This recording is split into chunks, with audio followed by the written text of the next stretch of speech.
Greetings everyone, I'm Sophis. Between free patches and new content for Age of Wonders 4, there have been significant changes from how the game was at launch. In turn, this affects some of the builds in this channel. Every now and then I get comments asking for updates, so this video is precisely for that. Especially since, for some reason, the most frequently watched video on this channel is a short I made all the way back in February of 2024. So let's get started. I've made around 20 builds prior to the current DLC, the Archon Prophecy. Out of these builds, I'll be picking 3 out of the ones that seem more interesting to update. Not all of the builds aged poorly and still work fine, while some are a little too outdated, especially ones made before some cultures got the subculture update. The first one I'll be covering is Storm Riders. This one was done quite recently as an update to the original Storm Riders build from back in the day, combining its concept with the other faction featured in that video, which involved bastions from the industrious culture and trying to get your units down to a single model. The more recent Storm Riders had the benefit of both, thanks to the new mount traits which have lower model count and super growth from the Tome of Vigor. Also, the Liege Guard from the Feudal update replaced bastions quite well for the purposes of the build. While all this works, now we have chariot mounts which make the model count 1. This removes the need for super growth and opens up different venues. So let's compare tome paths and discuss possible replacements. This is the original tome path. Now that Vigor isn't strictly necessary, we have some potential replacements. Dragon is an option, but that takes us below affinity threshold required to unlock Tome of the Goddess of Nature at tier 5. The advantage of Dragon is getting natural regeneration, as well as Draconic Rage. And since this is a mounted build, we already ignore Naga transformation from Tome of the Stormborn, so this works just fine. So let's solve the missing affinity issue. Option 1. We replace our faction leader with a dragon ruler. It'll have to be nature and it'll do its job just fine, but you would lose the giant ruler, which you may care for. Option 2. Instead of experienced seafarers, pick Vision of Destiny, then choose the nature option to get 2 affinity instead of 1. This option solves some problems but forces you down a specific path. Option 3. Replace Tome of the Stormborn with Tome of Paradise. This will lose you some thematic spells and replace one major transformation you can't use with another that you could use but is worse than Draconic transformation. On the upside, Enchanted Bloom would help you terraform your cities faster than just dropping the giant runestones everywhere.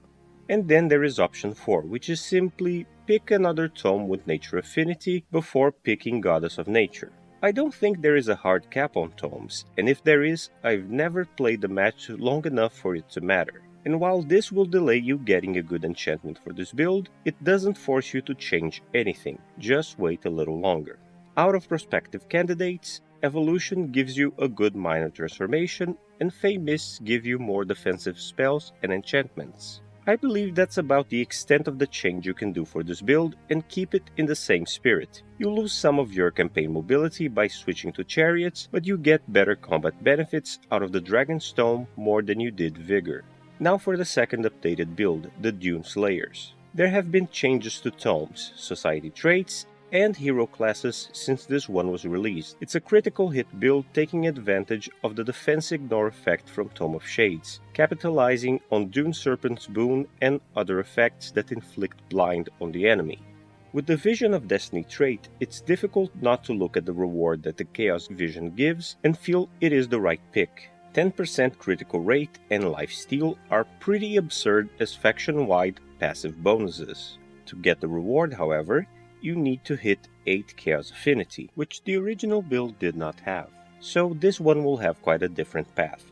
Here's the original and here's the updated path. First off, with new flaw traits, picking up something like vulnerable to magic in order to get strong is very good. Our aim is to always be critting, and that extra damage will add up. We're trading defense for more offense.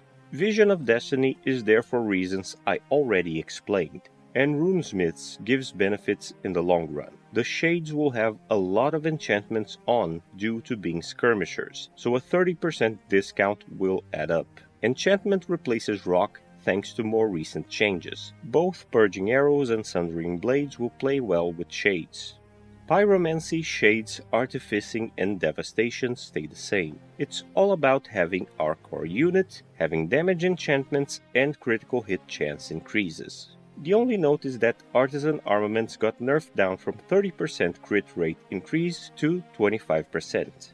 Mayhem replaced Doom Herald. The morale stealing strategy wasn't bad, but we need more Chaos Affinity for the Destiny trait, and inflicting misfortune on the enemy is a small way to increase our defenses. Crucible is the same, giving Shades some area damage. Chaos Channeling is a new addition, bringing Infernal Focus, boosting damage and critical hit chance. This is due to high morale, increasing critical hit chance after all.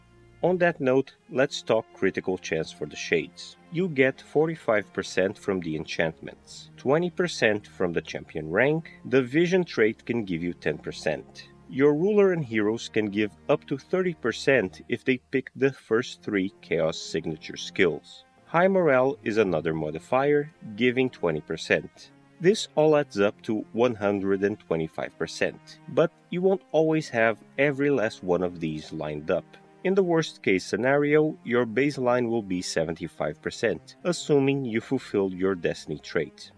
As for your leader and heroes, it is recommended you stay with the champion or wizard king, since they are the easiest ones to give critical hit chance with their signature skills. However, given the blind status is a big deal for this build, I would feel remiss in not mentioning that you can get a great application of it with a dragon ruler that has the Storm Breath signature skill.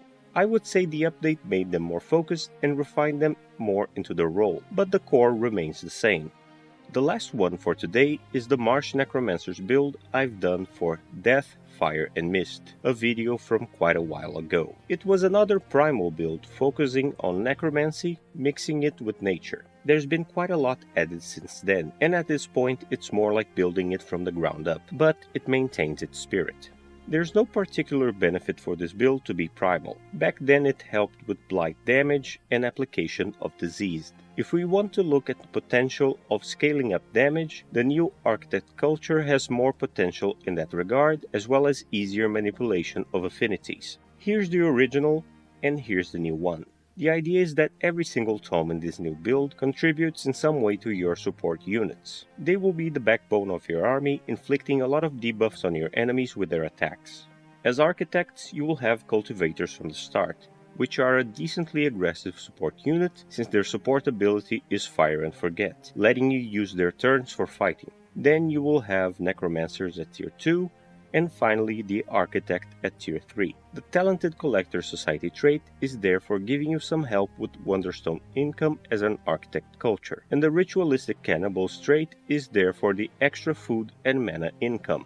There isn't much to explain on this one as far as tome goes, so I'll just put up the enchantments for you to see here. We're talking about 7 enchantments just for the attacks of our support units, not counting the bonuses they will get from being undead and the benefit of being a single model unit from the chariot mounts. Again, as architects, your damage will only go up the more you play and build monuments in your cities. It's worth noting that since your supports have single-shot attacks, each point of damage they gain through Affinity Incarnate scales up, so it adds up quickly. And these units won't be in a vacuum all by themselves. The point of Necromancy is your ability to raise enemies as undead and revive fallen units that have the simple job of holding the line for your backline damage dealers.